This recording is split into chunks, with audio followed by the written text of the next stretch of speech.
Alors on a dit à Toulouse actuellement il y a 3 grands restaurants. 3 grands restaurants réputés africains, là où mes frères et sœurs vous allez bien manger. Là où l'accueil est au point, là on est bien à l'aise. Là aussi le service ainsi que la restauration y est très bonne.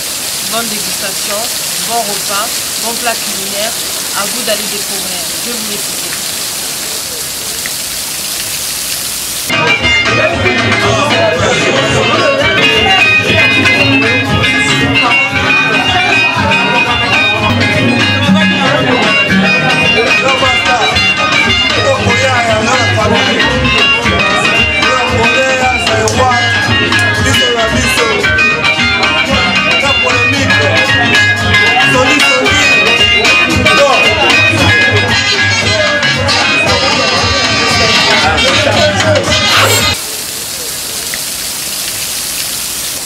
Dans un restaurant, on a un restaurant 5 sur 5, Yavier Lazare. Alors donc, je m'appelle Lazare Bartos, hein, voilà, Lazare Bartos, je suis de Toulouse, propriétaire du restaurant du 5 sur 5, donc voilà, donc je vous présente mon restaurant. J'ai donc un petit restaurant sympathique pour les connaisseurs, voilà, je suis spécialisé dans tout ce qui est viande des poissons grillés au feu de bois. Pour tous ceux qui veulent, n'est-ce pas, manger des choses faites à la minute, notamment le poisson, la viande, à la minute. Sachant quand même que je fais des choses à la volonté. Salade à volonté, buffet à volonté, viande à volonté, poisson à volonté, voilà. Voilà le concept du restaurant. C'est pour ça que j'ai appelé ça 5 sur 5. Mais 5 sur 5, c'est pas avec le concept qu'on a entendu au pays. Non, c'est pas ça. 5 sur 5, ça veut dire quoi? Le 5 sur 5, ça veut dire 5 viandes, 5 légumes à volonté. Alors donc le 5-5 se situe au 126 boulevard Pierre et Marie Curie, juste à côté de la barrière de Paris. C'est entre le casino des Minimes et la BNP des Minimes. Voilà. Donc on est là, vous arrivez 5 minutes après, vous allez nous retrouver. Donc on est juste à côté. Nous avons un parking privé, la salle étant climatisée. Vous arrivez, vous pouvez manger tant que vous pouvez. Mais nous sommes ouverts, on accepte toutes les doléances des clients. Vous appelez un restaurant d'un bistrot rond blanc, autrement dit l'idée de la job na mermas.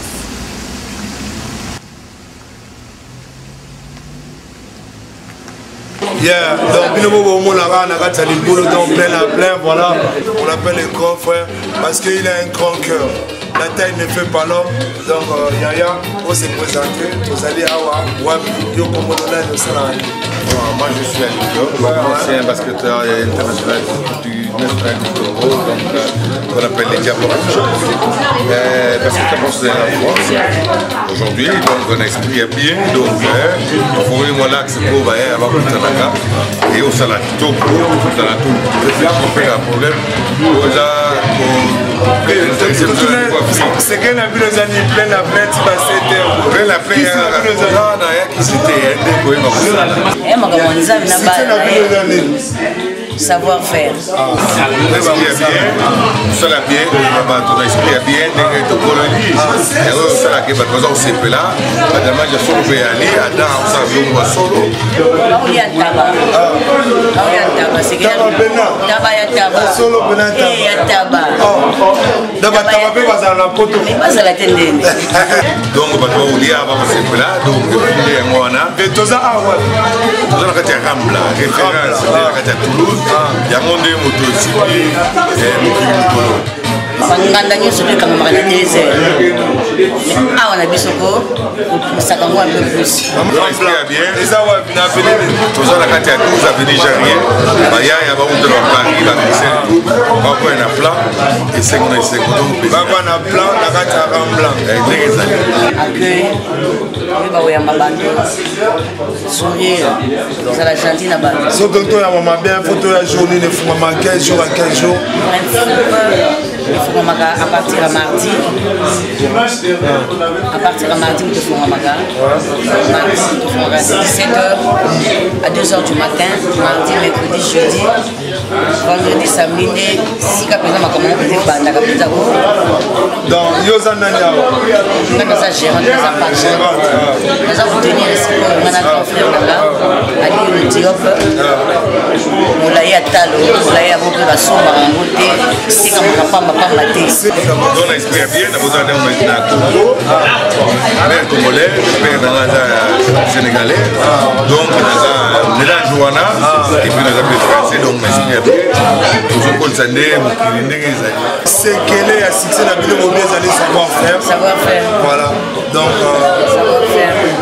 bato ebele balingi bakoma neti bino makambo nzambe na bala mpe bafungola yango mpe mabe te il faut oser na vivre il faut mpenza oser dans la vie il faut oser ngai ntango nayaki awa eloko ya boye mpenza po ya kosangisa biso surtout baafricain ezalaki na te nauti paris nauti na savoir faire nga na paris naye nango awa donc tozali awa ezalaki te solution ya lifu tosoba bien tobakende nini toza bakote oyo comment tokosala po tokolisa bakote na biso na esprit ya bien makambo ekula mais nde tosala ndenge kosalama baprivilege bapolimo ezanga ntina donc eloko eza kodivise biso eza moke oyo kosangisa biso rebele donc nalobi moke esprit ya bien donc eya makambo ya loboko ya makambo ya famille eyayi nde abota biso nango banda kala mosala na ngai yango oyo alingi yango na contact na bato mpo nayebi osolola na mare moko nasololaka biere nasololaka frère ozali engambe mobali kitoko toujours droit sekele ezali osala export kaka moi sport moke lokolaki ngai sportif mais likolo mpona mpe posani wana sport ko bamaintien donc faut ozala toujours na temps nayebi te soko ebi basketa mabenga muto modike me là bon aza référence quand même po aosamaka masolo nyonso tour eza baforce na biso fo tosangisa yango fo tokolisa nde continue na biso na esprit ya bien parce que toza koexiste tozali mais normalement fo tozala na temps papa taille na eza XXL 47K naza na taille ya Michael Jackson 1,98 donc naza na temps combien de kilos na ndenge ya 115 kilos 115 kilos donc toza na temps tokolemeka komona balenge oyo baye biso na nsima topesa mo idéologie ndenge nini tokofanda kati ya bamboka poto alors bato baotalo na bacôte d'ivoire baafrique bagabon basénégal bacongo oyo balingi bamona yo soki bayawa awa po yango na kolemba te koyebisa bango omoni mosala oyo na vifu koze nzambe azali akopesa bakolo na nsima awa toza na 12 avenue janvier napesi bandeko na ngai nyonso kombote bisika na bisika mpe bazali na côte d'ivoire na gabon na zaire na braza amoko mpe na kola na ngai na zaire nakopesa bango babiso nyonso mpe ezala bien mais ata ndenge tokokuta asikio benga fotokopi na bango te kofi ayemba mpo ngai napesa mambre napesa mambre ya kofi ana motema ok donc na bakilian nyonso baka na ramplan opesa boni non bakilian na ngai bafo bakuta na philosophie na ngai parce que ngai nayembaka bana mai te nayembaka basénégalais bacamerounais baantillais banani tout ça fo na croire que toujours na force ya biso bato mingi ndo baafricain que toza na avenir ebele mais on dirait toza conscient te na masolo tokosala na bosangani eza très important merci mama ndongo opesi biso mwa ntan moke mpoza bato ebele batobenga mpoza déborde mpona mosala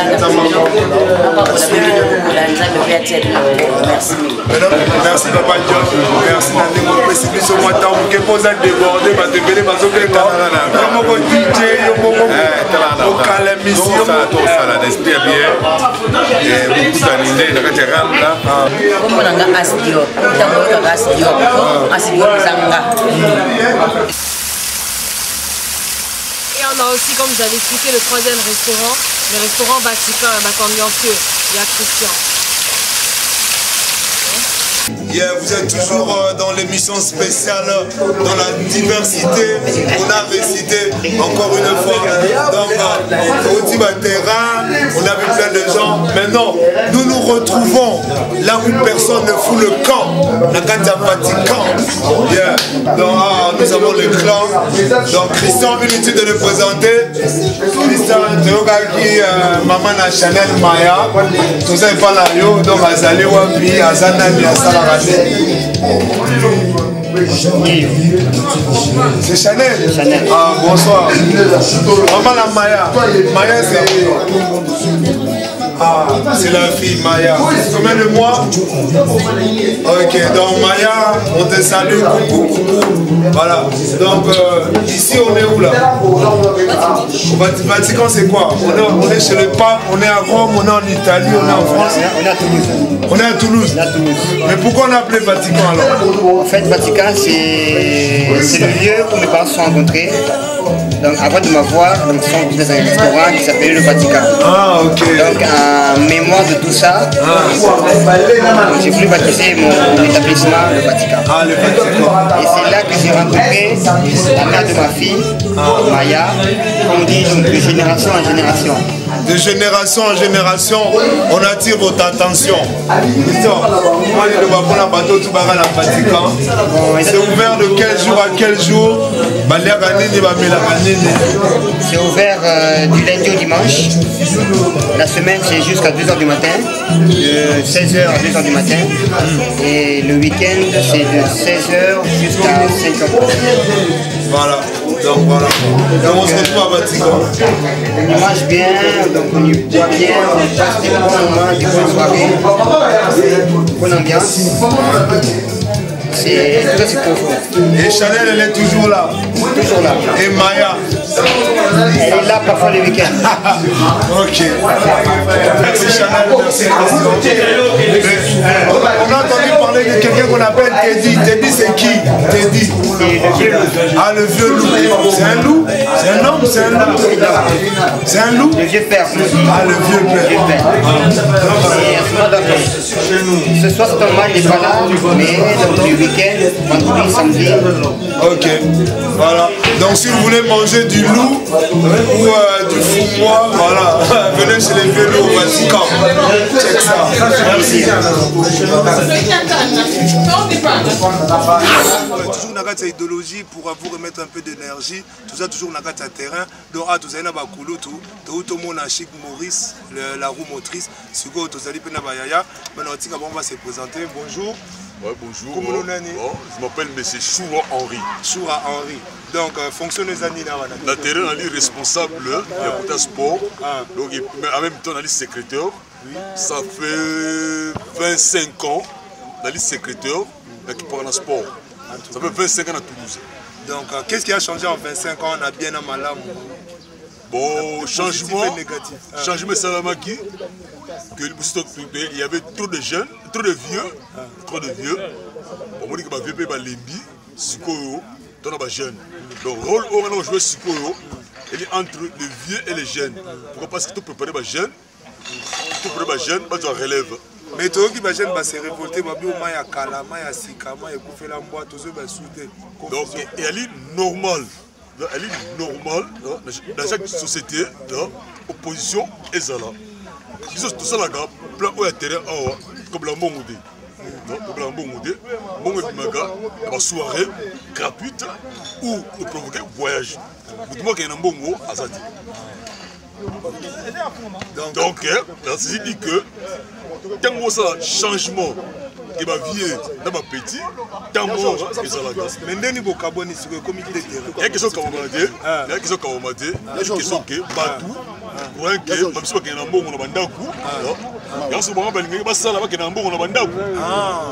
c'est ça la différence. Et voilà.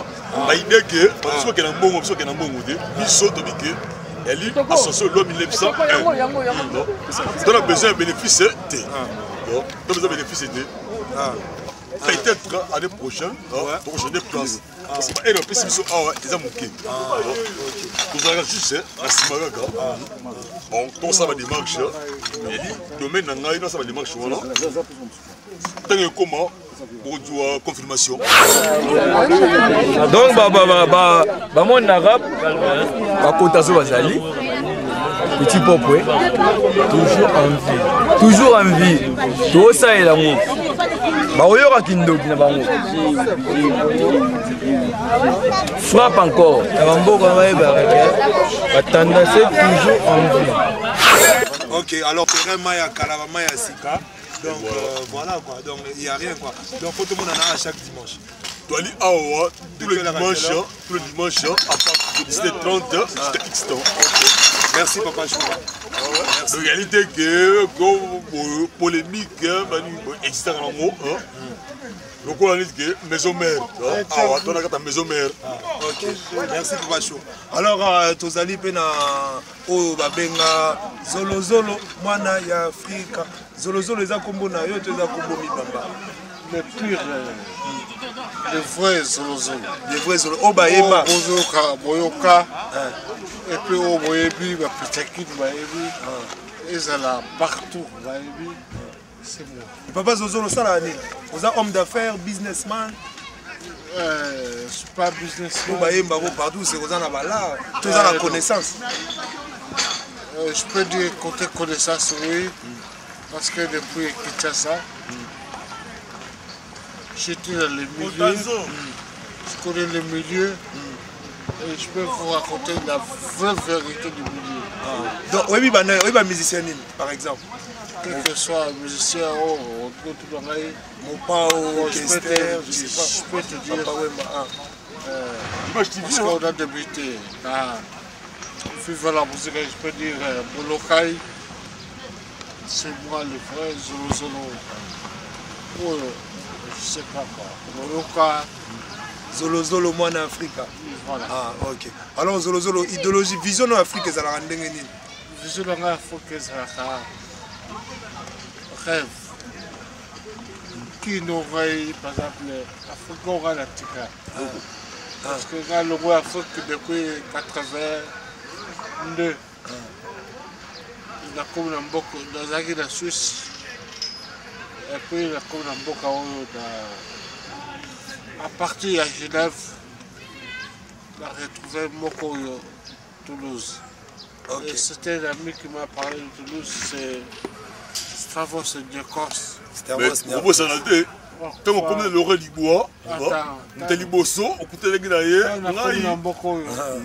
Moni bagaso ozomona ntali boso tukuteni na parking na l'oreille du bois na parking et puis noko côté na immeuble bala mai bazali et puis tilelo asali peu amitié na ye bon on quand elle vit to continuer là malgré tout mais on continue. Alors papa Zozo soza mbota opesa bato ba télévision na kin ah ba petakin ba peta ba ouais ah le labido à trop. La bino est trop petit. Okay. Voilà. Donc, petit baquin, vieux baquin, coco baquin. Bote Mingi, c'était l'émission Fobo Tchaka, la première terrain avec monsieur Soura. Terrain intellectuel. Terrain avec Maître Maurice, avec Zico, plein de jeunes. Juste pour passer le temps quoi. Ok. Donc, on a tant on a été, Moï, tu fais la chose, tu as kata il de Rami. Même si on est tranquille, voilà qui est mode. Ma visage va vous savoir, mais ming boy bingaï quoi. À partir de ça, l'hiver, mais ming boy bingaï. Kota Kalam. Fabrice Mbemba 3 fois sommet. Fabrice Mbemba 3 fois sommet. 3 fois sommet, ça veut dire quoi? 3 fois sommet. Ça veut dire que des voisins de Dieu. J'habite au 7e étage, au 8e. Si vous avez une caméra, vous avez une longue. À Paris, à Toulouse, à Paris.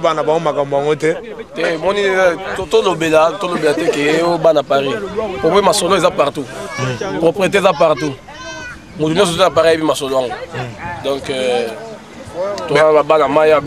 image de jugé. Image, image, car triple star Fabrice l'homme à la méga balu ba mona ko na ba staff nyonso ya ba africain ba zalaga ba champagne ba whisky ba nini est-ce que facture yango yo moto ofutaka to basi ya mindele oyo boyokoyaka na bango naza marie na marié bamasolo wana bana mindele peut-être boconfondre mère apale te porta métisse voilà voilà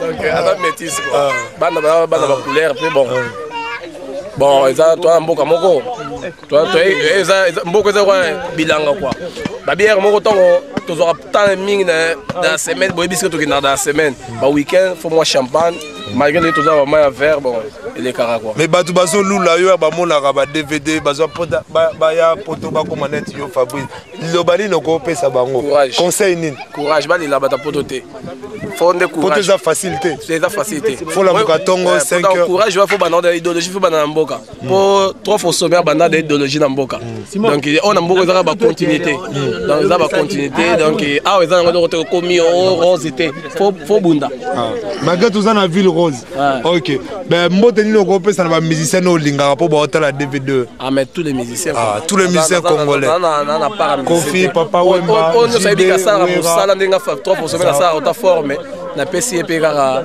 basalam. Alors bonjour, ici à Toulouse nous avons des artistes, nous avons des acteurs, nous avons des pasteurs, tout ça bien à DJ. Alors Yemora va se présenter. Bonjour papa, comment on nani? Bonjour, na Mavouba. Mavouba. Mais numéro 1 de Toulouse. Mais on connaît un Mavouba, yo, on a photocopie, tous ils ont même famille. Que Mavouba veut bien jouer, on a petit frère. Petit frère propre. Donc ils ont famille quoi. Mais yo siko au salon dans la vie. Là siko vile nga musique, on a musique, les artistes. Donc toi bête ça Toulouse j'étais quoi. Bah soirée, bah anniversaire, bah mariage. Mais qu'est-ce qui t'a poussé à faire cette musique? Parce que biso toi bah grande Toulouse c'est la famille. Bah monsieur bah ya bah bête akaba monsieur bah ya lisango mais nga donne nga maison. Alors pour nous contacter comment il faut faire? On a contacté nga facile famille mo yebi. Oui. Bengi ga ko ba pe Mavouba. Bien 06 18 52 73 48 Mavouba connexion DJ, le plus grand DJ de Toulouse. Alors, vous avez un conseil pour faire ça dans la bande de en Afrique? Conseil c'est que non, il faut que ça me belé. Si vous avez un logo, il faut que ça soit un il faut que ça soit pas une Nzambe. Le logo c'est un commis grand DJ grâce à Nzambe. Et là, monsieur Zata par Nzambe. La vie est en rose, Marie-Rose, il faut toujours croire à ce que tu es et fais ce que tu crois. Nul n'est compris chez soi. Le vrai maître, c'est lui qui donne assez. Disciple des ailes, plus tu laisses et plus ta voix baisse. Retiens ça, le bonheur n'est pas de posséder, mais plutôt de donner. Sinon t'es condamné, condamné, et puis damné, damné, en année. Yo, ouais c'est chaud, check ça fait le show. Interdit aux prochains, pas les shows. La liberté d'expression passe par le droit de dire non. Est-ce que tu as la réponse? Yeah, bienvenue dans l'espace, bienvenue dans le monde de son. Tout ça toujours un système à diversité dans la cité pour que le jeune soit moins excité. J'ai cité donc toujours dans l'envoyé spécial pour montrer comment résonnent les Africains internationalement. Bienvenue dans Katia Africa, yeah, Top Africa. Donc Awawa, on a Suki, Tosuki. Alors si on a présenté Vino à Kolo Salon, voilà donc bonjour, asseyez-vous. Voilà donc il s'appelle Fernando, enfin Nautica Mora s'est présenté. Oui, je m'appelle Fernando, Sol 6. Je suis à Tchabo, à la Benelou, donc Sol 6. Fernando. Ah, tout ça, ouais. Bon, ici vous allez vous retrouver chez Top Africa, c'est quand tout ça là, mon solo. Je suis vraiment en Souki, c'est basé à Pénan, moi activité ça, mais l'activité principale est à Pénan. Souki, Oya, au CP là, ça la Pénan, ça va donner moins plaisir. Et ça, dans le monde, tout ça, c'est tout. Tu as tous les. Tu as Toulouse, tu as Chikapa. Et puis tu as moi Sidi, Pénan, qui peut mener, moi d'Espagne, tout ça, ça va monter. Toi, on a Sid. Voilà. Toi, on a Sid, mais Sid, mon diversité pesa. Il y a des coiffeurs, il y a des artisans, il y a des chanteurs, il y a des rappeurs, donc il y a presque tout qui peut se passer dans des grandes villes. Donc, l'activité, surtout comprendre bien les impôts, tous toujours bien coiffés. L'activité principale des Amambasou. Donc, si je viens à côté, on a donc banane à Chabois. Si tu as la musique et tout ça, on met un peu de musique. Mais d'abord musique ok. Quel genre de musique? Quel genre de musique? Genre de musique Naouta na Cultura. Cultura? Ouais, Naouta na Cultura. Félix Oisé quoi? Quoi bongo. Donc on a des Mouta quoi, encadré. Même malgré l'encadrement, même hier on passe sur bagay, bon, on se souvient qu'il y a une image. Souvent vraiment filmé là, Cultura, ils sont basés dans ma tête. Ouais. Aux amours dans ma tête. Dans mon noni, moi ma tête. Ah, moi noni, moi dans ma tête. Si vous avez la culture, vous avez ça que veut le peuple pour l'album à Félix Oisé quoi. Que demande le peuple? Beta moi na quantité, na beta na quantité. Bon, on y biso net ngaboué, na bala moi musu batika na miki, bango bayaki. Bayi na mouvement, batika lipe ka ndenge za la rala. Mais de temps à temps bazonga na mouvement. La benenge na ya rappelle mo ba chemin. Bon, le jour d'aujourd'hui, je me retrouve avec beaucoup d'engagements où ils vont vous permettre à vraiment que de temps en temps. Bon, ça allait être avec plaisir parce que dans le mouvement, la longue boîte. Mais aux allez au bois car au bêta trop. Non, j'étais guitariste. Quelle guitare? Vous avez accompagnateur. Au bêta dans un monnaie. Oh, Ningisa Benakin. Par exemple. Dans la côté mouvement, à la promotion, il y a un tétragramme, à Sali, album, il y a bonjour, mais c'est plus de travailler. Voilà 1900 combien? Oh, je n'ai pas trop dans l'idée, hein, mais je crois qu'il y a 8 à 9 ans passés. 8 à 9 ans passés. Donc, le mouvement président, il y a un album, on a l'Ibosso, tant qu'on a le parolier, l'album, on a l'Ibosso, tétragramme, on a un ami qui on a Sali mouvement. Tant qu'on a eu le premier recrutement, on a Bisso, on a Papi Chis, il y a bassiste. Donc, il y a un président, on a poto. Le président, à part Ngaï, par la presque Tigala, yo Tigala non Ngaï na kata engagement, bon, on a stoppé mon engagement na Kim parce que j'avais aussi des projets. Quand on a moni que moment comment tu prêt, on a aussi diplôme là, on a dit bon, je vais essayer un peu d'analyser en tant que personne sur ça va mon projet n'est pas musique, mon projet me fait ça. Comme les autres dans la salon en coiffure, les allants un projet déjà, tout, vous voyez qu'on est en tout. Et coiffure, les allants qui accessoires, moi, argent des poches na kin. C'est que moi, sur le vecteur, j'ai mon beau nous les osons avant moi, la journée, moi, sous qui met. Quand on peut aimer qui dit, normalement, c'est autant de mais cadre et la législation européenne, les océans à Foya, Foumoua Boé, et tous ces temps-là, il fallait que vivre mon cœur dans souki. Mais tout le monde est comme une marque déposée. Net les lots venagé, on a vu ça, net Michalak par exemple, Yannick Nyanga, congrès. Il faut préciser, Michalak c'est qui Yannick Nyanga? Non, Michalak, on va subir dans la l'équipe nationale à rugby. Yannick Nyanga, pour l'Afrique, rugby, voilà. Comprendre mais ça peut moi ba no bazala kana moi ba landa rapidement ma solo on ba satellite bazala no faciliter à moi ba chaîne tout ça quoi donc les ma solo mon gé na comment au kata pe mo ba niveau on a talé na mikili je préfère na Kolisa look c'est Pelisa côté wa look Afrique c'est Look Top Africa. Look Top Africa. C'est un SRL de Look Top Africa. Mais pour boulot on est où toi? Look Top Africa. Look Top Africa, je peux dire premièrement, je respecte ce que je suis en tant qu'Africain, en tant qu'homme de couleur, parce que quand je suis arrivé ici, j'ai remarqué que bon, il y avait un peu cette différence que nous au bled là-bas on n'imagine pas. Quand tu n'es pas chez toi, tu te sens vraiment que tu es un étranger. C'était en fonction de ça que j'ai été inspiré. De se dire que je suis africain, même si je vais couper les Européens, pourquoi pas d'imposer ces noms-là africains. Donc c'est un look qui est le jour d'aujourd'hui un peu européanisé, mais c'est basé en Afrique. C'est pour cela que je l'ai appelé Look Top Africa. Look Top Africa. Nakata tous les. Voilà. Yeah. Donc on est toujours dans la spécialité, dans la nouvelle formule, dans l'émission qui attire votre attention. On est toujours dans le salon Look Top Africa. nous avons rencontré un beau monsieur, voilà, très gentil. Donc bonjour monsieur. Vite fait, on va se présenter là-bas dans King. Ouais, mais voilà qui nous se présenter là, Serge Kengele. Ouais, on a à Toulouse.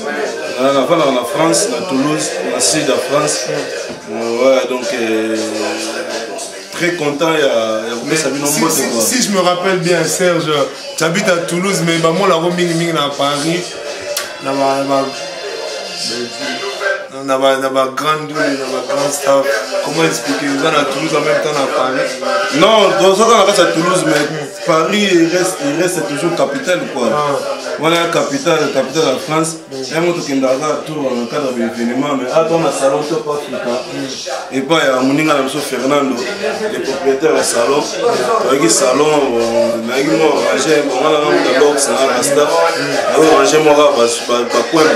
salon, Toulouse. Le seul salon à Toulouse, salon Look Top Africa. On a profité, bon, moi, image, un peu mais pour la Paris, en tout cas, Paris est la capitale de mettre moi tout. Mais tout le monde a on dirait Shaggy, on dirait américain, on dirait congolais, on se positionne à Rawak. C'est toujours quinoa, mais un look toujours fashion. Donc, on va musique. Non, la musique, on l'appelle l'homme qui contrôle le monopole. C'est Popol. Voilà, bonsoir Popol. Comment ça va? Ça va. Et qu'est-ce que tu fais ici? Ouais, je suis venu voir mon filmer image. Comme il y a un peu de. Je vois un peu, il y a du monde là. Et je crois que c'est bon. Que ça bouge. C'est bon. Mais tu veux le faire en rouge. C'est pour ça que tu es en rouge. Voilà, je suis toujours. Toujours. Moi, je parle pas de ça parce que ça se voit toujours. Mais on est au salon de Fernando, Look Top Africa. C'est là où on va se faire coiffer. Tous les Toulousains, tous les garçons qui aiment bien s'habiller viennent toujours se coiffer chez Top Africa. Donc, il n'y a pas à dire. On est là. On soutient Fernando. Et je crois qu'il n'y a pas beaucoup à ajouter. Merci. Toujours dans le salon Look Top Africa. Juste à côté, il y a des gens, il y a plein de monde. On va continuer la balade. Toujours dans l'émission qui attire votre attention. Et nous avons un jeune homme qu'on appelle Chesco. Comment? Bonsoir Chesco. Bonsoir. Comment allez-vous? Ça va. Alors, Chesco, ça veut dire quoi? Chesco, c'est un nom portugais, quoi. Moi, je suis un grand Angolais. Ici estamos na casa do Top Africa. Esse é grande salão do amigo Fernando. Grande da vila aqui. Todo jovem aqui vem para cabelo para se fazer presente. Um grande salão para desse homem. Muito prazer de ver esse salão a viver aqui em Toulouse. On a compris. Maintenant en français, si tu peux dire ça brièvement, tu as dit quoi? Bon, en français, vous l'écoutez en français, je viens de dire quoi. Bon, c'est un grand salon de M. Fernando, quoi. Ici, on est à Top Afrique, quoi. Ici, c'est un grand salon que les jeunes, ils viennent toujours couper les cheveux, quoi. Bon, ça fait un plaisir, quoi, d'être là. Aujourd'hui, c'est une soirée spéciale. Bon, ça fait plaisir avec nos journalistes. C'est Rocky. Bon, toujours là avec nous, quoi. Voilà, ça fait plaisir. Merci, Chesco. Alors, si tu as un mot aux gens qui nous regardent en Angola, tu peux leur dire quoi? Ils bossent. C'est dur, la France. Mes amigos, pá. Aqui estão a trabalhar lá em Angola, pá. É para aqui. A France é dura, pá. É para coragem. A France é dura. Muito duro. É para coragem, isso aí. Estamos aqui muito tempo. Muito obrigado por tudo e mais desse ano. Merci beaucoup. Merci Chesco. Manu, l'homme qui manie. Voilà. Inutile de le présenter. Manu, c'est quelqu'un qui aime beaucoup la musique. Manu, un petit mot pour ceux qui nous regardent. Boa noite. Aqui eu sou o Manuel Mendes da Silva Agostinho. Estou presente aqui no Salão de Cota Fernando. Como acabamos de ouvir aqui a palavra do mais velho Francisco, que acabou de explicar que aqui onde nós estamos na sala do mais velho Fernando, é uma sala de coiffeur, que as pessoas vêm aqui, é para se fazer ter a sua beleza, como não importa como mulher e homem. Lá se fala português. E é para satisfazer a beleza de toda a gente que vem aqui. E isso para nós é muito importante porque a comunidade africana, la communauté africaine. Donc vous avez compris, toujours dans la diversité, pour reciter, pour que les gens ne soient pas excités, de Anna Poto, au cause à la ndouliste, au cause à la coiffeur, au cause à la... Il n'y a pas de chantier. Nous avons reçu M. Fernando, voilà, donc Azo représenté. Tout le monde est Air Mokawa, Air Wana. Bon, pour ne pas rentrer dans le vif du sujet, on peut s'amuser au moins significatif nango quoi. Et au moins héros. Ah, héros le Rolls. Mais les gars, pourquoi bon moi le barré là et ça Rolls c'est. Au moins on a biso je vais dire aujourd'hui, au moins biso ba jeune tant tu vas mikili. Boule ça va ga netka ba boule wana kala wana ya ba série ba vient na biso wana o gato yebi, mais le lobby qui est changé. Zoya, moi je n'ai pas encore fait 10 ans en Europe, hein, dans 6 d'années. Mais il faut éviter moi ma solo à la mini. Les rois. Oh, Neti Rolls, Neti Tchéti, tout le roi. La vie privée Zali. Mettez mes héros. Et ça signifie que je sais ce que je fais, je sais d'où je viens. Donc tu connais ton rôle. Donc ça veut dire que non, ça ne veut pas dire ça. Ça veut dire que je suis ici en Europe. Tu es responsable? Non. Malgré que les Européens nous ont donné cette opportunité de travailler dans leur pays, cette intelligence, on fera un jour retour au bled. Voilà. Franchement, ça veut dire que Nazawa, mais je ne suis pas d'ici. De l'autre, toujours ça va salon, toujours ça va technologie un peu européenne, toujours mon maillet, côté comptabilité, gestion, machin, tout ça là. Et lobby, retour au pays. Réfugié. Voilà, retour au pays. Retour au pays. Voilà. Okay. Voilà. Donc, Bala Kino, dans les années 80, Baebaba Motonangenge. Motonangenge, ils allaient de Edingwe, Asala, Crète. Si bon, tu éviter. Il y a des musiciens, il y a des sportifs, il y a des coiffeurs et tout ça. Pour en finir brièvement, M. Fernando, je peux s'amuser de nos jours. Les années Edingwe, tout ça, rock and roll, tout ça, punk. Pour un peu m'amener dans un style, dans un style. C'est au moins dans le détail parce que mon temps impose un style. Comme on a un livre, dommage de dire comprenez, les amis dans le style, nous sommes sur qui ça l'a équipé. Et l'opé sur le groupe est allé sur le nous sommes condamnés par défaut. Donc on a des artistes, on a déjà musiciens, et là on a allé coiffeur. Donc on a toujours pour participer dans ce monde où il y a art. Comprenez? Et dingo ça signifie que non. Ce n'est pas forcément Bilamba Combo, ce n'est pas forcément Tamonamba Rolls, vous allez la Bobos. Donc, si vous avez déjà mignon garçon, on n'est pas quoi, vous avez un monde moins compliqué, sur Kanga, on aime son mille à tout le temps. Mais il y a des coiffeurs, on aime sur la barouille, on a somme, mais il y a un cas on peut se sous plaisir.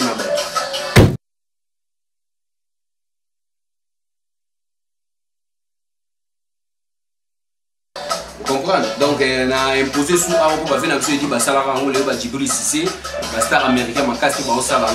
Mais pourquoi pas, on a joué, bateau, ma casse, c'est un mot de France. Au France, c'est bien l'opéré là. Quand on a bêté, on peut négocier, à bisopé, on va se la rappeler, au moins, on a dit, yo, on fait ça en commonais. Bon pikiliki.